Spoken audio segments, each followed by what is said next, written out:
कहानी की शुरुआत में ही हम काशी नाम के केरला में रहने वाले एक लड़के को देखते हैं जो कि एक रोड ट्रिप के लिए निकला था और काशी का बेस्ट फ्रेंड सुनी भी उसको ज्वाइन करता है। काशी सुनी को बार बार ये कहता है कि वो कहाँ जा रहा है ये उसे खुद ही पता नहीं, लेकिन ये बातें सुनकर भी सुनी उसका साथ नहीं छोड़ता। इसके बाद वो लोग बेंगलोर से होकर उड़ीसा जाने वाले थे और इसी रास्ते में एक दिन रात को कुछ गुंडे सुनी और काशी पर हमला करते हैं, लेकिन इसके बाद ही एक राइडर का ग्रुप उनकी हेल्प करने के लिए आ जाते हैं और फिर काशी और सुनी को पता चलता है कि ये लोग पूरी एक सर्फिंग फेस्टिवल के लिए जा रहे हैं और ये दोनों भी उस ग्रुप को ज्वाइन करते हैं। और पुरी में ही काशी की मुलाकात इशिता नाम की एक लड़की से होती है और इशिता एक सर्फर थी। इसके बाद देखा जाता है कि काशी और सुनी यहाँ पर बहुत एंजॉय करते हैं और इशिता और काशी की अच्छी बॉन्डिंग हो जाती है और धीरे धीरे इशिता काशी को पसंद करने लगती है और वो अपने दिल की बात काशी को बताती भी है। लेकिन काशी इशिता को कहता है कि वो किसी और से प्यार करता है और उसका नाम है आशी, और काशी उसके बारे में इशिता को बहुत कुछ बताता है और काशी किसी और से प्यार करता है। ये बात सुनकर इशिता को थोड़ा बुरा लगता है। इसके बाद पुरी में कुछ दिन बिताने के बाद काशी और सुनी कोलकाता के लिए निकल पड़ते हैं और थोड़ी दूर ट्रैवल करने के बाद वो लोग रास्ता भटक जाते हैं और वेस्ट बंगाल के एक गांव में आ पहुंचते हैं और रात को वो लोग एक जगह पर ही सो जाते हैं और अगले दिन सुबह गांव वाले इन लोगों को कोई गुंडा समझकर इन्हें पकड़कर लेकर जाते हैं। लेकिन गांव के जो मुखिया थे वो बहुत ही समझदार इंसान थे और काशी और सुनी को अच्छे से जांच परख कर उन्हें ये समझ में आता है कि ये लोग गुंडे नहीं है और इसके बाद पूछताछ करने से उन्हें पता चलता है कि ये दोनों केरल से आए हैं। और हम देखते हैं कि गांव के मुखिया एक वक्त में कम्युनिस्ट थे और वो अपनी लाइफ की जर्नी के बारे में काशी से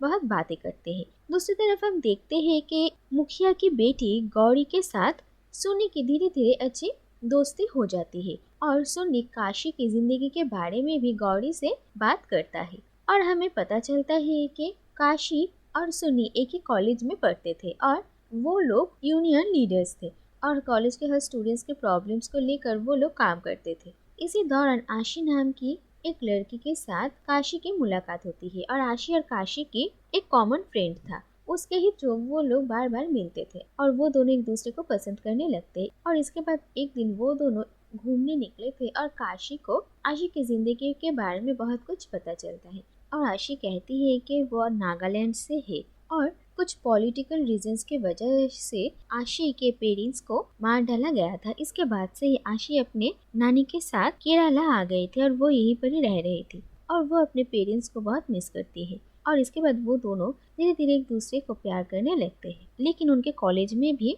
यूनियंस के बीच प्रॉब्लम्स बढ़ती ही जाती है और एक दिन उन लोगों के एक फ्रेंड को मार डाला जाता है और ये देखकर आशी बहुत ही ज़्यादा परेशान होती है। इसके बाद वो काशी से बात करती है और कहती है कि वो लोग यहाँ से बेंगलोर जा सकते हैं और वहाँ पर वो लोग एक साथ जॉब करेंगे। लेकिन काशी उसे कहता है कि वो कॉलेज और घर वालों को छोड़कर कहीं नहीं जा सकता और फिर वो लोग तय करते हैं कि वो लोग काशी के घर जाएंगे और काशी के घर वालों की परमिशन लेकर ही वो दोनों शादी कर लेंगे। दूसरी तरफ हम देखते हैं कि काशी के घर वाले बहुत ही ज़्यादा रिलीजियस थे और जब उन्हें पता चलता है कि काशी उन लोगों के धर्म के बाहर किसी लड़की से शादी करना चाहता है तो ये बात काशी की फैमिली नहीं एक्सेप्ट कर पाती, स्पेशली काशी की माँ। लेकिन काशी के फादर काफी ओपन माइंडेड थे और वो अपने बेटे की खुशी के लिए उसकी शादी उसके पसंद की लड़की से करवाने के लिए तैयार हो जाते हैं। इसके बाद काशी और आशी जब घर पहुँचते हैं तो आशी को इस घर में एडजस्ट करने में थोड़ी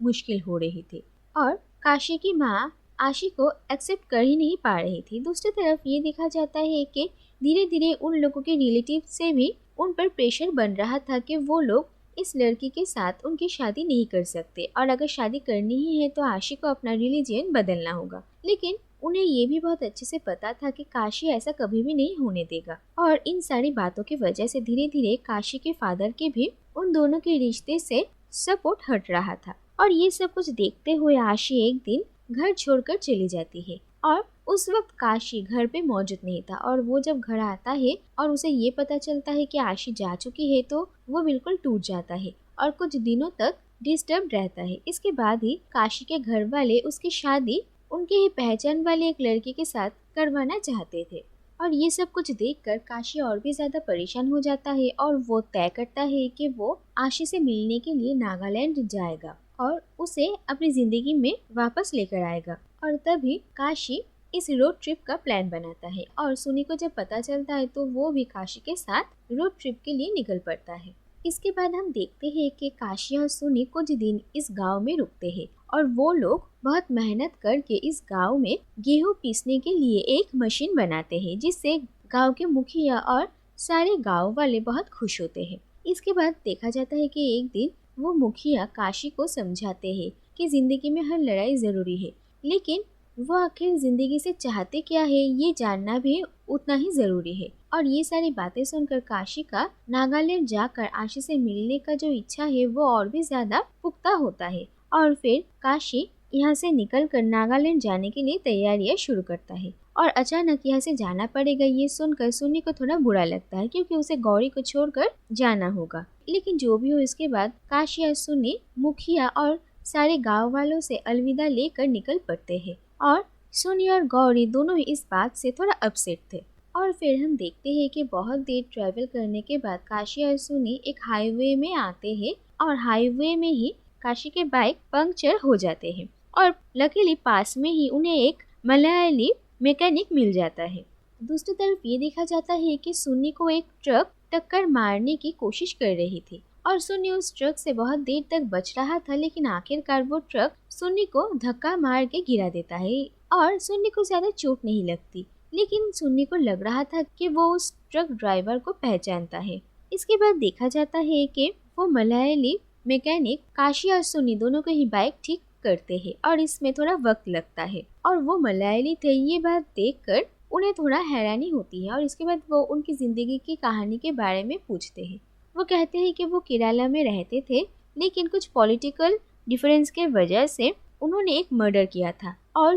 जेल से बचने के लिए ही वो भागकर यहाँ पर आ गए और अपना आइडेंटिटी बदल कर बहुत सालों से यहाँ पर ही रह रहे हैं। ये भी उनके लिए एक जेल ही था, लेकिन वो कुछ नहीं कर सकते हैं और कभी कभी उन्हें लगता है कि वो अपने गांव वापस चले जाए, लेकिन ऐसा मुमकिन नहीं है। और ये सारी बातें सुनकर काशी को भी अपनी कॉलेज के दिन याद आते हैं, जब वो भी पॉलिटिकल पार्टीज के साथ जुड़ा हुआ था और ऐसे ही पॉलिटिकल रीजंस की वजह से ही उनके एक फ्रेंड की मौत हो गई थी। और सुन्नी को लगता है कि उनके उसी फ्रेंड को जिसने मारा है वो ट्रक ड्राइवर वही था, लेकिन काशी इस बात पर यकीन नहीं करता और वो सुन्नी को कहता है कि ये उसका कोई वहम होगा। फिर देखा जाता है कि रात को वो दोनों इसी मैकेनिक के घर रुकते हैं और अगले दिन सुबह वो लोग अपनी जर्नी फिर से स्टार्ट करते हैं। इसके बाद काशी और सुनी दोनों असम पहुंचते हैं और यहाँ की कंडीशन बहुत ही खराब थी और वो लोग देखते हैं कि कम्युनल राइट्स के वजह से पूरा इलाका तहस नहस हो रखा है। और इसी मेस के बीच उन लोगों को एक छोटी सी बच्ची मिलती है जिसका नाम था फातिमा और काशी और सुनी उस बच्ची को उसके घर तक पहुंचाने के लिए जाते हैं और तभी कुछ लोग उन्हें मारने के लिए वहां पर आते हैं, लेकिन उस बच्चे की माँ उन लोगों को रोक देती है। हर जगह जगह पर दंगा फसाद ये सब कुछ काशी को बिल्कुल अच्छा नहीं लगता और वो ये रियलाइज करता है कि इस वक्त उसे अपने परिवार के साथ होना चाहिए और अपने पेरेंट्स का ध्यान रखना चाहिए। इसीलिए काशी अपने घर कॉल करके अपनी माँ की हालत पूछता है और वो सुन्नी को कहता है कि वो अब घर वापस जा रहा है और वो अपना ये रोड ट्रिप कंटिन्यू नहीं करेगा। लेकिन इसके बाद काशी अपने पूरे रोड ट्रिप के बारे में सोचता है और अलग अलग लोगों से मिलने का जो उसका एक्सपीरियंस था वो याद करता है और फाइनली अगले दिन सुबह वो तय करता है कि वो ये रोड ट्रिप कंटिन्यू करेगा और आशी से ज़रूर मिलेगा। दूसरी तरफ सुन्नी ये कहता है कि वो एक दिन गौरी से मिलने के लिए उसके गांव वापस ज़रूर जाएगा और इसके बाद वो लोग फिर से अपनी जर्नी स्टार्ट करते हैं। लेकिन डेस्टिनेशन के बहुत करीब आने के बाद ही सुन्नी अचानक वहाँ से गौरी से मिलने के लिए वापस चला जाता है और यही से ही इन दोनों फ्रेंड्स के रास्ते अलग हो जाते हैं। और फिर काशी अकेले ही नागालैंड पहुंचता है और आशी को ढूंढने लगता है और आशी नाम की इस लड़की को ढूंढने के वजह से वहाँ के लोकल मिलिटेंट्स की नज़र काशी पर पड़ती है और वो लोग काशी को फॉलो करते हैं। इसके बाद देखा जाता है कि काशी ढूंढते हुए फाइनली आशी के घर आ जाता है, और इतने दिनों बाद वो दोनों एक दूसरे को देखकर बहुत खुश होते हैं। और इसके बाद आशी की नानी उसे समझाती है कि उन दोनों का यहाँ पर रहना ठीक नहीं होगा, और आशी भी इस सिचुएशन के बारे में काशी को समझाती है। और देखा जाता है रात को ही कुछ लोग उन लोगों के घर में उन पर अटैक करने के लिए आते हैं, लेकिन सही वक्त पर काशी आशी को लेकर यहाँ से निकल पड़ता है, और घर में आकर वो गुंडे आशी को नहीं ढूंढ पाते, और आखिरकार ये देखा जाता है कि वो दोनों ताइवान जाने के लिए निकल पड़ते हैं। और इसी के साथ ही ये कहानी यहीं पर ही खत्म हो जाती है।